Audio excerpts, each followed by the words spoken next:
Hey everyone, so we're here at the Tellus Museum. We're going to be exploring around. I already got the permission from the people at the front desk to be recording and everything. So I'm here with my friend Ashley, and we're going to be hanging out, exploring, kind of showing you one of my favorite places from my childhood. And I hope you enjoy it as much as I enjoy being here. So I'll see you on the other side. All right, we're here at the planetarium and we're gonna be giving you a really cool show. I don't know how well this is gonna show up on the 360, but we're gonna give our best shot, and I might capture a couple shots on my regular camera as well. So I am really excited to share this with y'all, and I'll see you on the other side.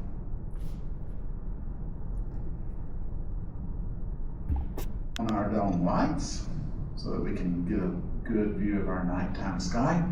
I'll take down the blue light first so your eyes don't get too, can adjust to the dark. Leave behind the red and the green. Red and green light make yellow. That's why the dome turned yellow. Now I'm going to take out the green light. Leave behind the red. Red is your night vision light. So your eyes are building up a chemical now called rhodopsin, which helps you see in lower levels of light. And as I bring down that red light, your eyes should have a pretty good bit of rhodopsin built up, and you get your first glimpse at our beautiful nighttime sky here in the Cartersville area. You've been transported through space and time, and you're now outside here in the Cartersville area, and the time is approximately 6:15 tonight. Sun sets at about 5:23 tonight. You are facing north. Always good to know your directions if you can do any stargazing. Now, our sky is vast and wondrous, especially a perfect planetarium sky like this. We don't have any light pollution. We don't have anything robbing us of that, like the lights from cities and towns and subdivisions. We got this perfect sky. But we find that this sky has been organized for us by our ancient ancestors.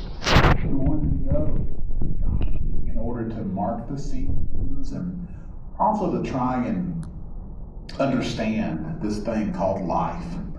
In a time before TV, computers, and cell phones, a time that makes up over 99% of human existence, over the embers of a dying fire, we had the sky.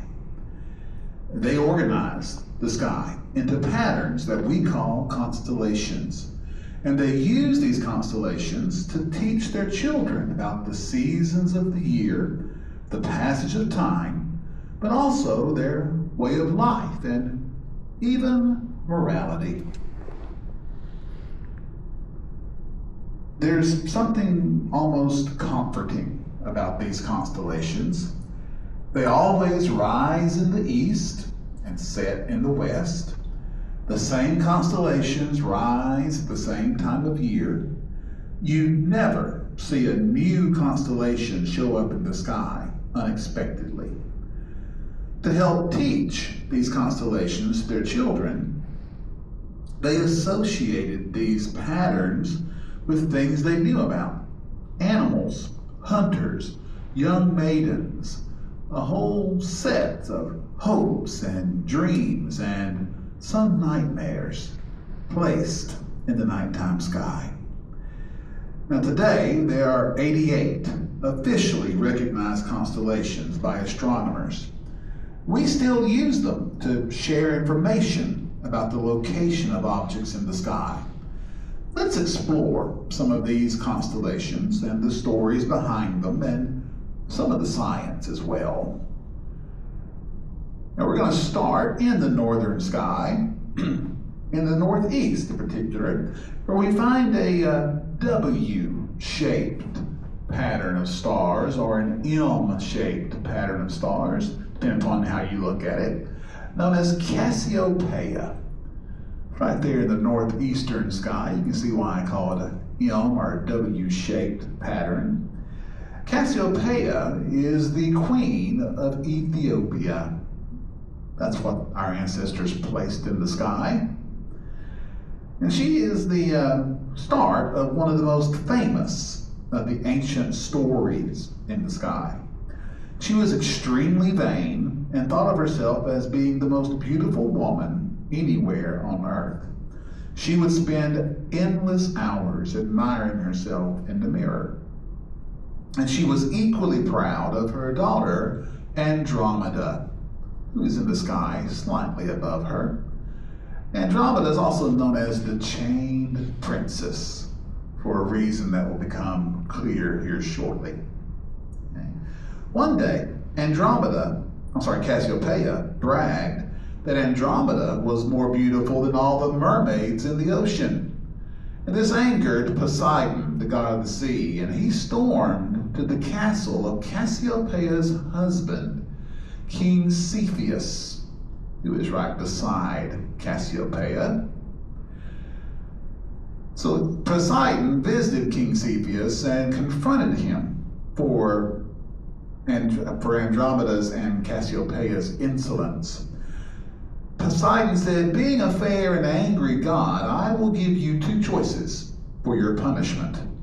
I will send a tremendous tidal wave to kill everyone and everything in this kingdom, or you can chain your daughter Andromeda to the rocks, and I will send the monstrous whale Cetus to devour her." Cetus is also in the sky as part of the story to your right, rising in the east this evening around 6 o'clock. There's the monstrous whale Cetus. Well, what choice did the king have? Either way, his daughter was doomed.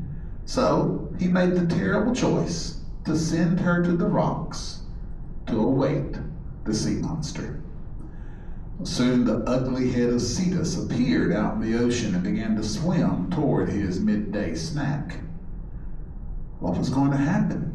Can anybody save the day? You'll have to come back tomorrow to find. No, just kidding. Of course, every epic story has a hero.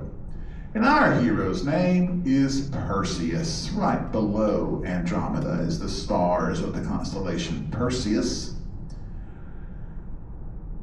Perseus had just come off a rather interesting adventure of his own. He had been assigned the task of killing the Gorgon, Medusa. Cursed by Athena, Medusa was the most hideous of the Gorgons. On her head, instead of hair, she had snakes. And if you looked at her, you would instantly be turned into stone. Perseus was given special tools by the gods to battle the monster. If you look at him closely, you notice he has wings on his sandals so he can fly, a special helmet that renders him invisible when he wears it, a special shield that was so shiny you could see your own reflection in it, and a specially crafted sword that could cut anything. Armed with these tools, Perseus flew to the cave where Medusa lived, and he found her asleep inside. Wearing his helmet, the invisible warrior crept up to her. Then he took off the helmet and put the reflective shield up to her Medusa's face. Medusa awoke and saw her own face in the shield and instantly turned into stone. Perseus then chopped off her head and placed it in a pouch on his belt. One of the interesting stars of Perseus, I'm going to turn Perseus's picture off so we can see the stars a little better. One of the interesting stars in the constellation Perseus is a star named Algol, or Algol. It's located right there. Right above the G is the star Algol, or Algol. Algol is Arabic for demon star, and it represents the head of Medusa. Ancient astronomers around the world noticed something strange about this star. Sometimes Algol was bright, and at other times it was dim. Other cultures around the world noticed this as well, and they had their own names for this star. Satan's head and piled up corpses some of the interesting names this star got around the world. And we actually get our word ghoul from the name of this star. Whatever was happening to Al Ghul, it was a bad omen. All the other stars seemed so steady and dependable, never changing brightness, that Al Ghul's changes terrified ancient astronomers. Today, we know that Al Ghul is actually composed of two stars that orbit each other in what is known as an eclipsing binary. These two stars are not the same brightness, so as we observe them over time, the brightness of Al Ghul appears to change every 3 days as the stars pass one in front of the other. They're too far away for us to see as two stars, so we see them as one star that changes brightness. Now, back to our story. On his trip home, let's put Perseus back up there just to complete the picture. There we go. On his way back home, drops of blood began to drip out of the bag holding Medusa's head, and some fell into the ocean. The ocean began to boil and froth, and out of the waves was born a magnificent winged horse named Pegasus. Right above Andromeda's head, we see the winged horse Pegasus, and you can see how he appears to be coming out of the ocean.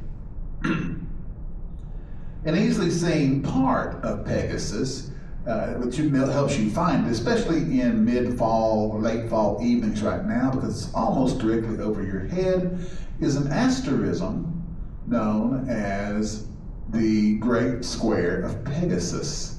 Right there, a little brighter for you, the Great Square of Pegasus.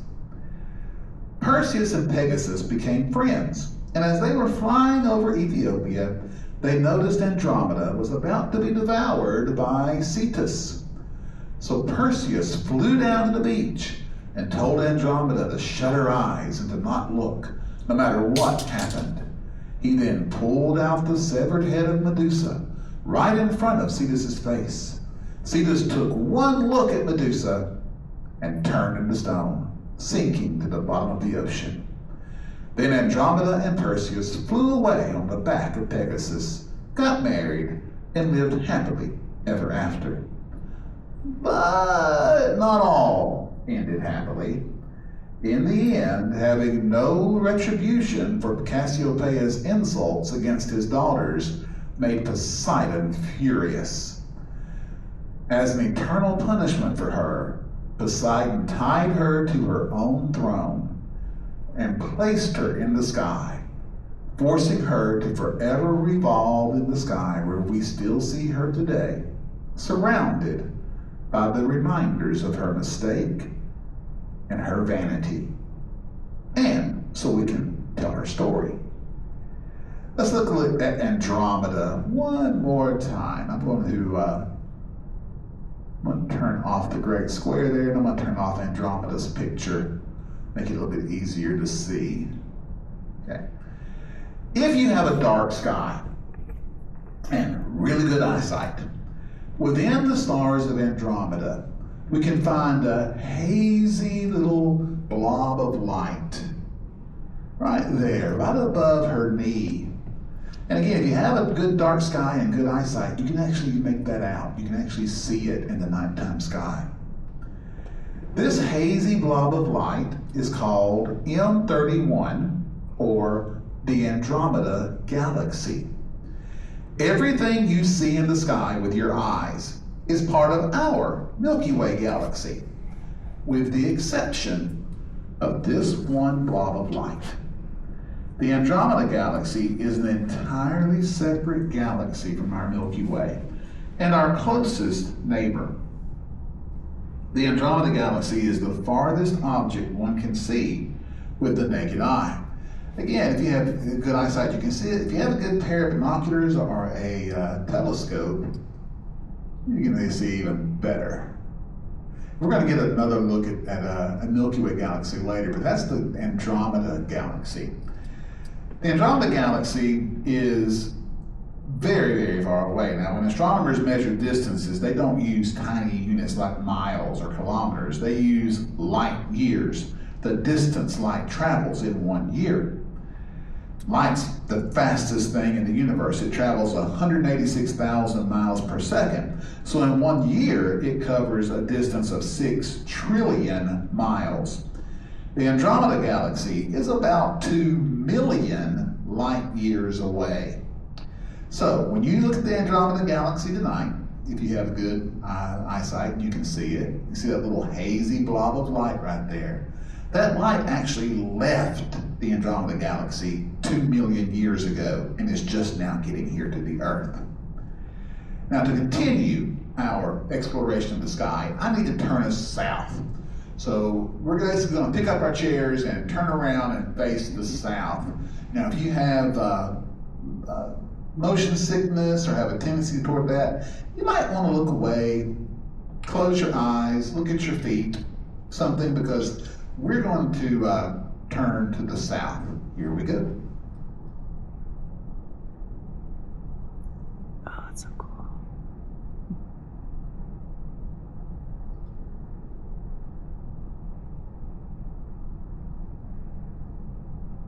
And if you have been looking away, you can look up now. You'll notice those stars and constellations we were looking are now behind us because we are facing the south. And to our left is the east, and to our right is the west. And if we turn our attention to the south, we'll find a fairly bright star hovering in the southern sky, known as Fomalhaut. Right there, almost directly in front of us. Looks like Fomalhaut, but it's actually pronounced Fomalhaut. Okay. Fomalhaut is part of a constellation known as Piscis Australis, or Piscis Austrinus, the southern fish.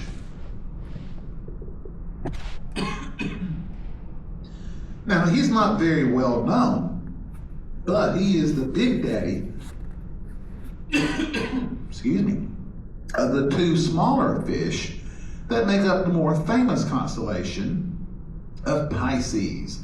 Coming out of the back of Cetus is the constellation Pisces, the two fish that are tied together by a string or a ribbon, and they're supposedly the offspring, the children of the big daddy southern fish, Piscis Austrinus. Fomalhaut, the bright star of Piscis Australis, not the eyeball, but the star that's right next to it. I'm going to turn that picture off so we can see the stars a little better. That star right above the A there is Fomalhaut, is one of the royal stars of ancient Persia. The Persians picked out a star to reign over each season of the year. And Fomalhaut is the king of autumn. Okay, he is one of our nearest really bright neighbors at only 25 light years away. It is so bright and near that astronomers decided to check out what was around it by masking out its glare. And they discovered that Fomalhaut is surrounded by rings and rings of dust and a huge, massive, slow-moving planet. And this planet was the very first exoplanet to be seen by direct observation. Now again, Fomalhaut is the king of fall, or the king of autumn. You may be wondering, autumn's almost over, just got 2 weeks left of autumn. Is the king of winter in the sky yet? Actually, he is. The king of winter is making his appearance right in the eastern sky. He's rising right when the sun is setting. It is the bright star Aldebaran, which is part of the constellation Taurus, the bull.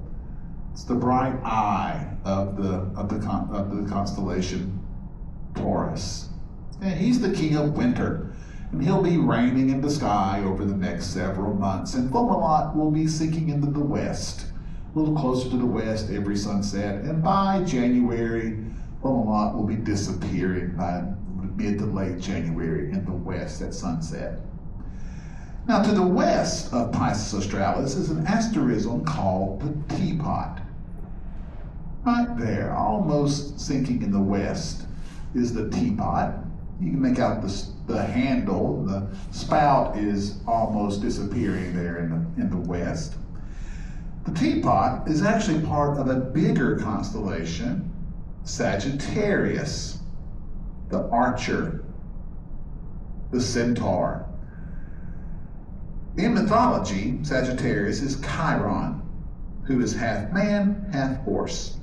Chiron was kind, gentle, and extremely intelligent. He was a great teacher to many, including the hero Hercules. Now, when you're looking at Sagittarius, you're actually looking toward the center of our Milky Way galaxy. Let me make that Milky Way a little bit brighter for you so you can make it out a little bit better. There's the Milky Way. You can see it brightening up there as I make it a little brighter in the sky. That is a band of light. The winter is the worst time to see Milky Way. Best time is summer. But that's a band of light that arches across our sky, and it's composed of millions of stars that are too far away to be seen. But as individual stars, we see them as the collected light of the arm of the Milky Way. That's not the arm we live in, that's a nearby arm of our spiral galaxy. And again, we'll see the Milky Way a bit better a little bit later in the show. Now, even those of you, let me put the Milky Way back into its regular brightness. There we go.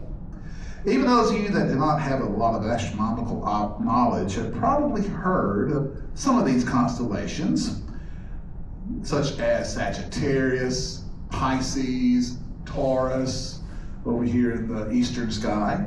That's because they're among the group of 12 constellations that make up the famous zodiac constellations.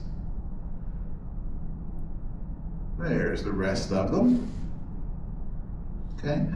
They are 88, as I said earlier, officially recognized constellations of the sky, but only 12 are picked out as being sort of significant. Along with Sagittarius, if you kind of move to the east, we see Capricornus, the sea goat, Aquarius, the water bearer, Pisces, the fish, Aries, the ram or the lamb, and Taurus rising in the east as the sun is setting tonight. So why are these significant? Why are they special? The answer is the sun. As the earth revolves around the sun, we see it seem to travel through these constellations.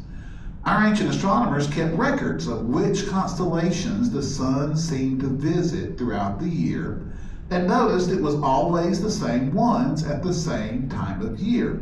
And they marked off a line in the sky called the ecliptic. That's the ecliptic line right there. That is where the sun is found at different times of the year. This line that the sun makes in the background stars is not the daily movement of the sun as the earth turns, but the yearly movement as the earth goes around the sun. We get our modern zodiac from the Greeks, who got theirs from the Sumerians, who recorded it 5,000 years ago. Most of you may associate the zodiac with astrology, or the belief that where objects are in the sky and the events in the sky have some influence on your daily life or personality. This belief grew out of ancient attempts to explain events on the earth before the advent of science. And we still have relics of these days in our language. The word disaster, for example, literally means bad star in Latin.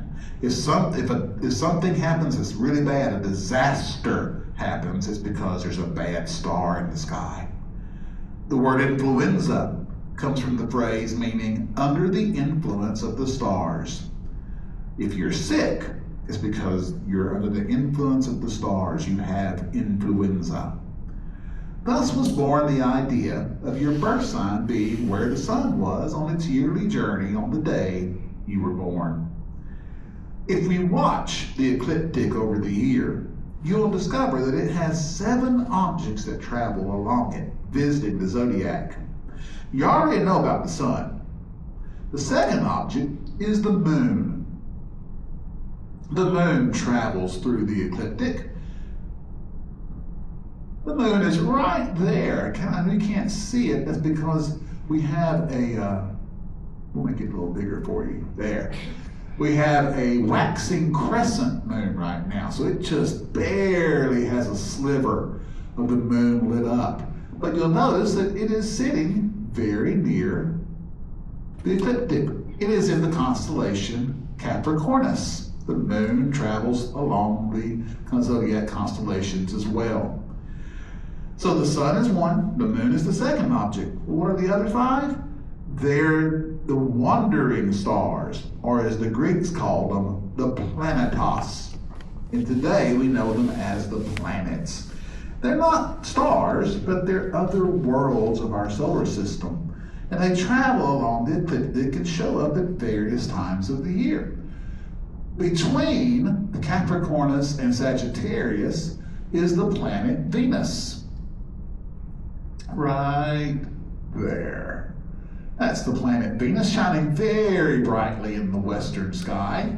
And you'll notice that Venus is also going through phases. Because the Venus is closer to the sun than we are, we see it go through phases as well.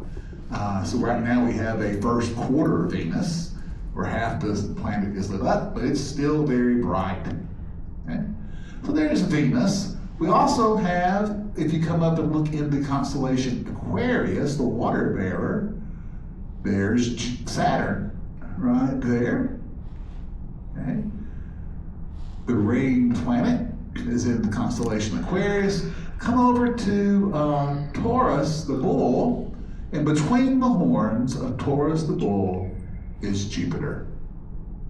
So again, you go out tonight about 6:15, 6:30. You can see Venus, Moon, got a dark sky, Venus, Moon, Saturn, and Jupiter. Hang around about an hour, come out about an hour later, Venus might still be over here in the west, but Mars will be rising in the east around 7:30 tonight. Okay? All right, let's put those planets back to their regular size. We should go start watching There we tonight. go. I can bring my camera and it'll help us see stuff. Now, we got time. Yeah, we got time. I want to take you on a special trip, special journey into the cosmos. So, buckle up. Keep your hands and feet inside the planetarium at all times. And let's take a fantastic voyage together. Here But I we just go. opened the window. So we're going to take off from here at the planetarium. Oh, I'm excited. You see we're back at daytime now. So we're taking off from here in Cartersville. That's Cartersville in Georgia down below us. As we pull away from the Earth, you'll see where we are as we turn around, and there's Florida. Now, if you look, those little blue lights that are buzzing around the Earth like these, that is all the man-made satellites that orbit the Earth. That's crazy. Did you know there were that many of them up there? The red ones you see in the distance there, those are the geostationary ones, the ones that stay over one part that we use for communication. What? Here's the one natural satellite that we have, the moon. And you can sort of see the Earth-Moon system there, those geostationary satellites. As we pull farther away, you'll make out the sun in the distance moving across the sky right there. That's so incredible. And you'll see the planets, the inner four planets of Mercury, Venus, Earth, and Mars orbiting the sun, huddled up tight. That's the asteroid belt. Should have been a fifth planet there. But the big bullies of the outer solar system and their humongous gravity, particularly Jupiter and Saturn, kept that fifth planet from forming. I'm going to put a little target around the sun as we travel through the Oort cloud. This is the home of all the comets. This is the outer boundary of our solar system. So we're going to leave our solar system behind, but we're going to keep up with it with that target. These blue and red dots are not stars. They are the 5,000 known exoplanets, other planets around other stars that we know of in our little part of the Milky Way galaxy. So you can see where we are on the Milky Way there as we pull even farther back, so that now you're seeing the Milky Way surrounded by all the billions of other galaxies within our known universe. These are all, each one composed of billions of stars. But that tiny little circle that you can see around the Milky Way, that's home.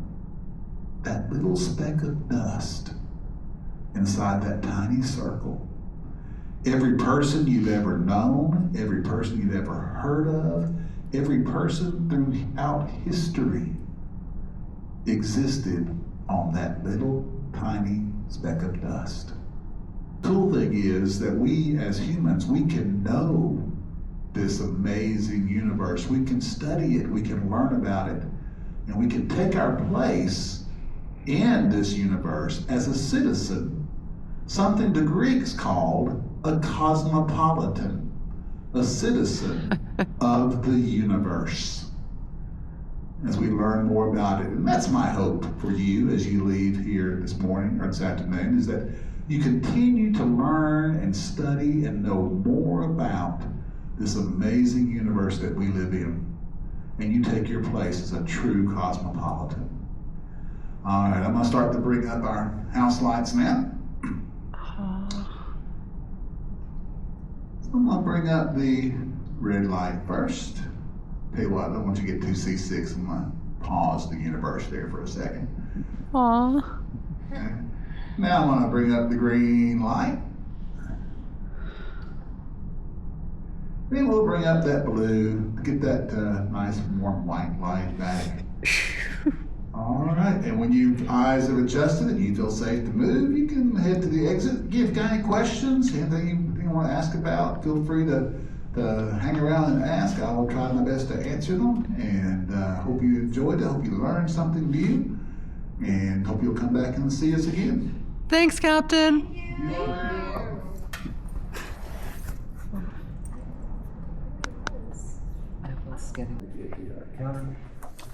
Are you using any equipment? Because it looks like something like a caddy that would hold that thing right there.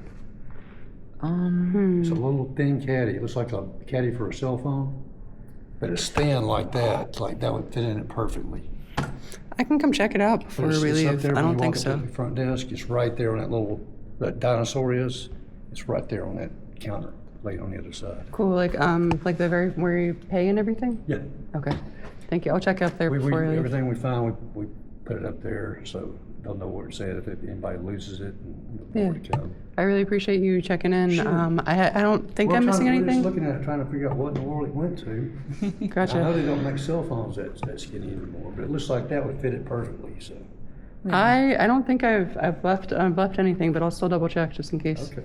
Thank you I'll again. let you know. By the way, are you okay if you end up a little bit on the YouTube channel? Is that okay? Yeah. Cool. Cool. I might accidentally have grabbed a shot. The only time we need permission is if we got a bunch of guests in here. Cool.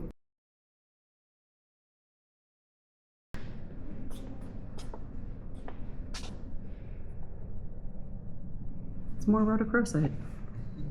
I love that stone.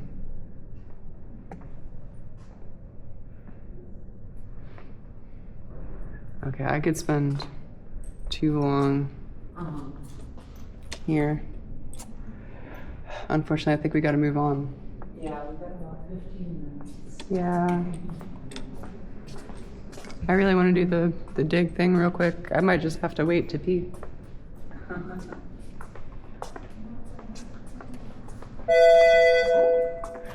Ladies and gentlemen, thank you for visiting our These are fossils that you can uncover only.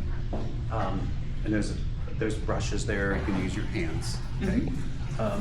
They're on a chart up there, so you can identify them. Anybody that goes in there needs to keep their shoes on.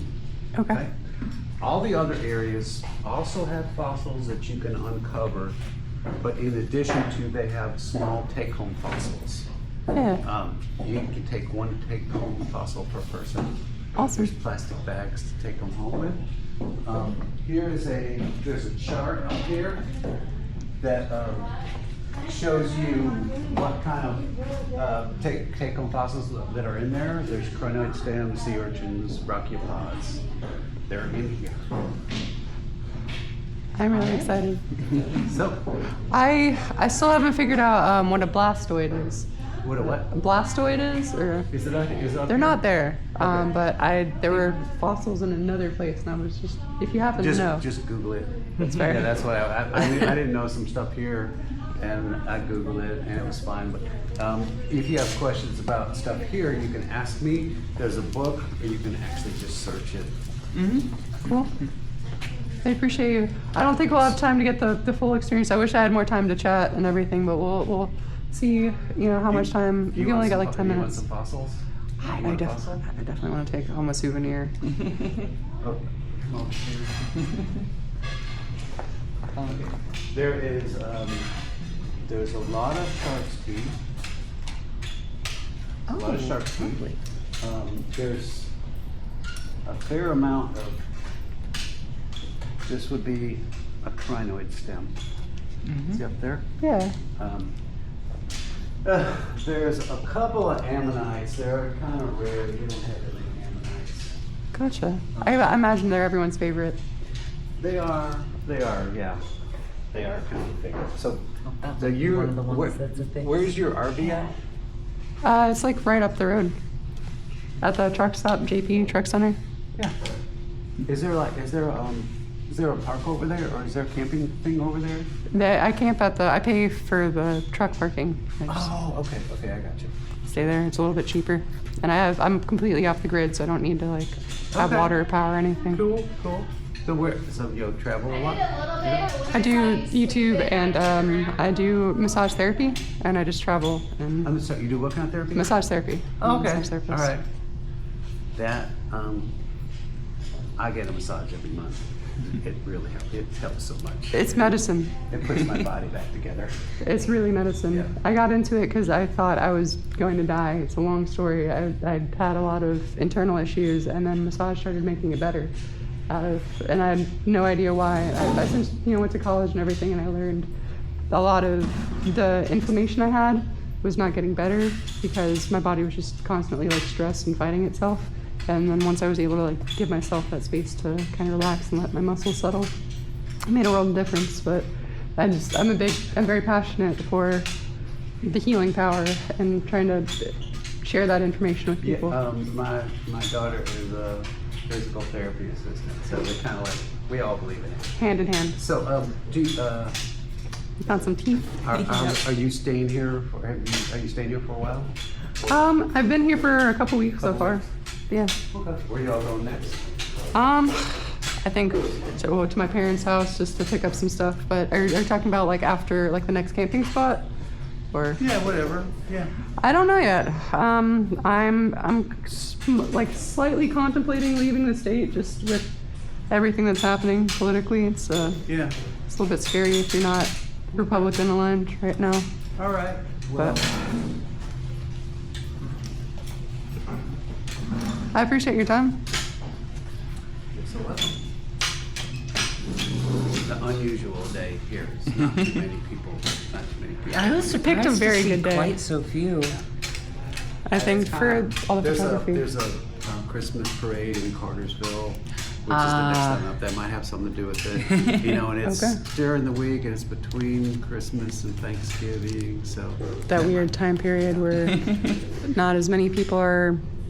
Everyone's like either spending time with family or like trying to save for the holidays, kind of thing. Okay, you can Do you want one? pick one of them. I like this one out of the three, but I kind of want to look a little bit more. Yeah. Do you want to pick one?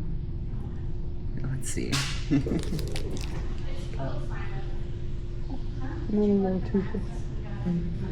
I'm checking doors. all right. I really wish we had more time. Uh-huh.